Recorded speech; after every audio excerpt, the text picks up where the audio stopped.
Hello everyone, welcome back to another episode of r/PettyRevenge. In today's episode, stupid woman bests water department workers. Someone tried cutting in the drive-thru, and we all made them wait their turn. Forever petty.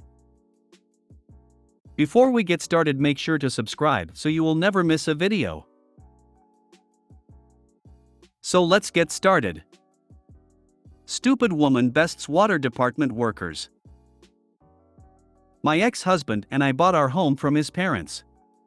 They had the house built in the 50s. For years, father-in-law wanted to install a shut-off valve in the utility room to, shut off the water to the whole house to do some repairs. Plumber told him it would cost a large amount of money because they could not find the shut-off from the city water main at the street, the Buffalo Box, aka water main shut-off valve. Since the Buffalo Box was MIA, they would have to freeze the pipes to stop the water before installing the shut-off valve. It was an expensive process to freeze the pipes, so it never got done. When we bought the house, we decided to get the shut-off valve installed.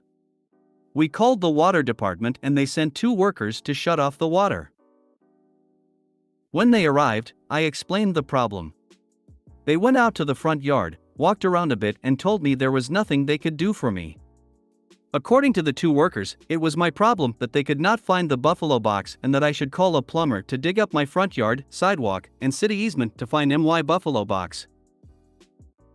Well, I have a background in residential real estate construction and I was familiar with how water mains and Buffalo Boxes are installed, and I told them it was the city's issue, as they were responsible for the Buffalo Box, not the homeowners. According to these guys, as a woman, I did not know what I was talking about and they left. They were incredibly rude about it, but peons like these think they can get away with being rude to an ignorant woman like me. Fast forward to a year or so later. I get a call from the city manager asking why I hadn't paid my water bill for over a year. I told him that I wanted to pay my water bill, but I wanted them to first turn off my water. He was a bit taken aback that I wanted them to turn off the water. So, I explained what the city workers told me about locating the Buffalo Box and their attitude about women not understanding those type of things.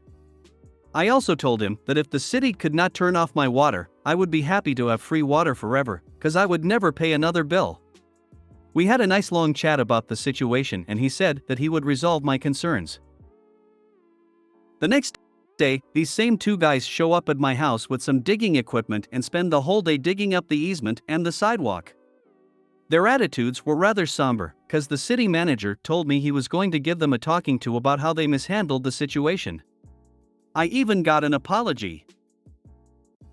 They found the Buffalo Box under the city-owned sidewalk. They fixed the Buffalo Box so it would be accessible and came the next day to fix the sidewalk. They asked if I wanted the water turned off, declined, and I told them I would have my plumber take care of it when we had him install the interior shut-off valve. And then I paid the water bill. I love it. Hey, you didn't pay your water bill. We're going to shut off your water. Good luck with that. First thought in my head when OP said water department guys said they couldn't find the shut-off box. Then I don't have to pay for water anymore, thanks guys. As soon as I read that the Buffalo Box was MIA, I knew you were going to quit paying the bill. I'm just honestly surprised that it took them an entire year to notice. Now see, I assumed they noticed and sent guys out to shut her water off several times before figuring out it could not be done. Probably the same 2 guys that were disrespectful to her to begin with. They probably didn't report back to anyone because they were afraid of the consequences. Then several more months before the city manager got involved. My family owns a plumbing company that is ran by my mom. Customers call all the time and demand to speak to someone that actually knows how plumbing works. It's amazing how quiet they get when she tells them she is the owner. My cousin is a plumber and according to him plumbing is simple, payday is Thursday, don't bite your fingernails, and shit flows downhill. Phenomenal. I'm a guy, so I have definitely said some dumb things in my life who knows what, but I was raised primarily by my mother and would never be so stupid as to assume it's because someone is a woman. Mansplaining is a pretty real thing. I think sometimes people exaggerate how much it happens. A lot of people are just assholes to everyone, but there are still a lot of men out there with that "you poor dumb woman." I will explain for your simple brain attitude. It sucks. Thanks for being one of the good guys out there. Like Jimmy Carr said, if I am talking to you in an exaggerated, patronizing manner, it isn't because you're a woman. It is because I think you are an idiot. Wow, go ahead, shut off my water in this situation is such a power move. Not mentioning the interest you had to pay for being a year late on your water bill, that's an impressive revenge on those two assholes. Even sweeter knowing that the same two guys had to eat their words while digging around finding that box. Kudos. I actually laughed when I greeted them at the door. They waived all the late charges. The city manager was really nice about the whole thing and he obviously dressed these guys down about it. They were so nice this time. And they had to come back to fix the sidewalk. I guess they might have been pissed that they actually had to work and not just drive around telling people to take care of their own problems. Someone tried cutting in the drive-thru, and we all made them wait their turn. I was grabbing food at Portillo's, where they have 2 lanes for busy times. They close off the second lane unless it's lunch/dinner rush. I pulled in behind a few cars mid-afternoon, and as we're waiting for someone to come take our orders, they take your order on foot and walk down the line of cars to speed up the process. This turd pulls right into the second one, because apparently we're all morons and he's a genius getting into the short line. He crept up to where his lane was cut off by traffic cones when I caught eyes with the lady in front of me through her mirror. We both gave a look, and she pulled up blocking him from getting in. I tried hugging her bumper, but this guy was really set on getting in front of me. He sped up and crept in. So, as I said, there are people who walk and take the orders. After he takes the order from woman in front of me, he starts making his way to the guy cutting. I leaned out the window and said, "Hey man, can you make that dude wait?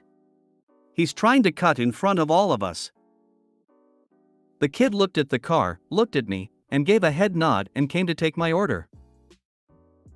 This guy went all the way to the second window before his order was taken, yelling out the window, waving his card at the kids, and he was sent to the parking spots to wait for his food. Thankfully, the manager was at the second window, so I let him know what a great job his employees did, and not to reprimand them because they did the right thing for my petty ass. The part where you tell the manager he shouldn't punish his employees for doing their job was the chef's kiss. Congratulations on your maturity, op. I was so thankful for that move, I had to. I live on an island, and the locals know the drill. On especially busy days, there can be a lineup down the road to get to the ticket booth, and of course people will leave the intersections clear. There is always someone who thinks they are being smart by squeezing into the lineup in one of the breaks. Ferry staff just let them wait for an hour or two along with everyone else, then when they finally get to the booth, they refuse to sell them a ticket and send them to the back of the line. You should hear the cheers and honking when they have to make the drive of shame. I love it. Do you live in WA state? I love when our ferry workers do this. How do the ferry staff know where people joined the line? That's impressive.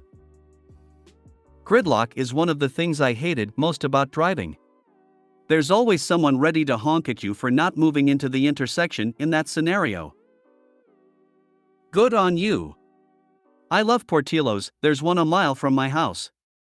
I hope you enjoyed the Italian beef. I like their beef, but I'm addicted to just a straight hamburger from them. I've ate there my whole life, but just recently discovered how freaking crazy good their burgers are. I had someone try. I let everyone in line before I arrived go. I was the back drive. She tried to edge me out. I motioned it was my turn. She motioned no. My window was down and I said I was here before you. She reluctantly nodded to me. I paid for her food, LOL. Killing them with kindness is the best revenge. Forever petty. My ex demanded I pack his stuff when he left me for another woman. I agreed to return whatever he paid for, but not what I did. I bought metal glitter and a paint marker. I packed his clothes in trash bags, what his clothes were in when we got together, and added a jar of glitter. I packed his old game systems, I paid for the new ones, and added a jar of glitter. I then wrote on the leather gaming chair in white paint about him and his $, at *E. Then I put a couple jars of glitter into every crack of the chair. I carefully put them outside for him to get. When he loaded the stuff into the car he borrowed from the new girl, the glitter started coming out of stuff. Before he could say anything about it, I announced I was keeping our dogs. He was pissed and threw the chair into the trunk hard. Glitter exploded through the back of the back seat all over the car. I said bye and went inside and locked the door. Edit for clarity, he cheated. He only wanted to come get his stuff on a day I had to work a double. He demanded I pack for him because he didn't want to come in and stay there any longer than getting his stuff. He didn't want to come in because I kept calling the girl he cheated with a home-wrecking $% and he said that was disrespectful to her. Petty revenge, best served glitter bombed. I hope she used the extra fine stripper glitter. I'm betting he didn't know for how long he will be finding glitter in odd places. When my ex demanded I do anything, I had a garage sale of his things. My old neighbor's husband left her, then demanded she sell his Porsche and send him the money. She sold it for $1 and sent it to him. When my ex told me to do what I wanted with his clothes, I gave them to my new guy. This is perfect. A sparkly glitter explosion is definitely the way. I one time bought a Mercedes for $20 a few years ago. I was reading the classifieds in the newspaper, that is how long ago this was. Luckily I read it early because I got a sweet 2-year-old E-Class that was paid for. The woman who was selling it was told by her husband to sell it and send him the money. He left her for his assistant and went to Mexico with her. His wife was laughing when I handed her the money and she handed me the signed title. I asked if she was sure and she said he said to sell it, not how much to get out of it. Glitter, herpes of the craft world. Mwahaha. Well played, OP. When I packed up my cheating ex's stuff, I made sure to sprinkle his fishing hooks throughout each trash bag. Not only did he hook himself at least twice while digging through the bags, according to a mutual friend he ranted to, one of the bags also ripped open as he was bringing it inside his new girlfriend's place. LOL. This is pure evil. Bravo. Did he wise up to the fact that you did this? And did he report you to the police? If yes to both, what was the outcome?